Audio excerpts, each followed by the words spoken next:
Hello and welcome to my kitchen. My name is Sherry and today's tip for Tuesday, I have got a great tip for you today. It's all about rice.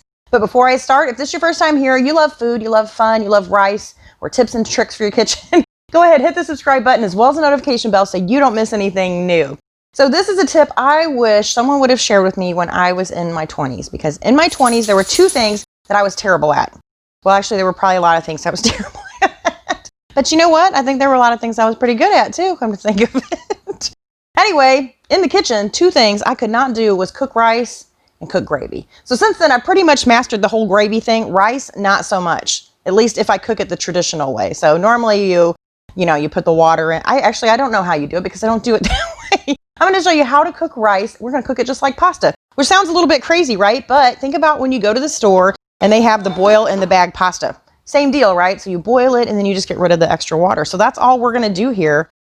So I've got my water already boiling. And the great thing about this is you don't have to measure out ratios. You don't have to remember, like 2 cups of water to 1 cup rice. See, again, I don't know. I don't do it that way. So I've just got some water boiling here. And I'm just going to add in the end of this bag of rice. You also don't have to rinse it when you do it this way. So the amount of time that you cook it for is going to depend on how big your pot is, how much water you put in, and definitely what type of rice you're using. So I'm going to guess about 9 minutes or so for this. So we're just going to let this boil, and then we're going to drain our water. I'll see you in about 10 minutes. All right, I think it's just about done. And one of the ways you can tell is the water starts to get really thick. You can start to see all the starch kind of in the water, and the rice is right at the top whenever it's boiling. Now, depending on how you like your rice done, I like mine pretty much al dente, the same way that I like my pasta. We're gonna turn this off. There we go. Okay, so I have got a colander here, and we are just going to strain. We're going to try to keep it in the bowl. And then I've got a couple of tablespoons of butter that I'm going to toss in my pan. And really, I should have added the salt beforehand, and I just forgot. I got so excited about showing you how to cook the rice. I forgot about the salt, so a little bit of salt. And actually, I don't think I'm going to add too much salt because I don't know if I'm going to use this for stir fry. I don't know if I'm going to eat it for dinner, if I'm going to make a rice pudding. I haven't decided, so I don't want it to be too salty since I didn't bother to salt the water.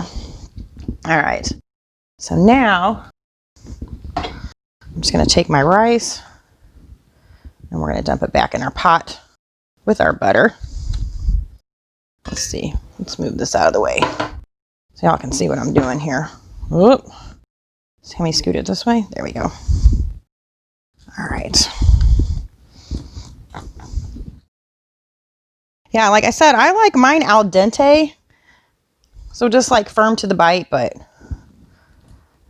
I think this is one of the great reasons to do it this way because you have a better control over the texture of your pasta. With the traditional method, I feel like I'm always afraid if I open the lid, like, oh gosh, did I ruin it? But I think what you'll be surprised about is like how all the grains, they kind of stay separate. They don't stick together. You don't get that sticky rice that you get normally, like, clumps. I don't know. Maybe it's just me because I don't know how to cook rice the regular way. Anyway, I think this is like one of the best tips I've had to share with y'all. So if you're just starting out cooking, you don't have any experience with rice, or maybe you have tried to cook rice and you're just not very good at it, or maybe you are good at cooking rice, I still think you should give this a try because I think it's a better way to do it. That's my own personal opinion. Anyway, I hope you guys enjoyed that. I thank you so much for watching. I'll see you next Tuesday with another tip. Bye.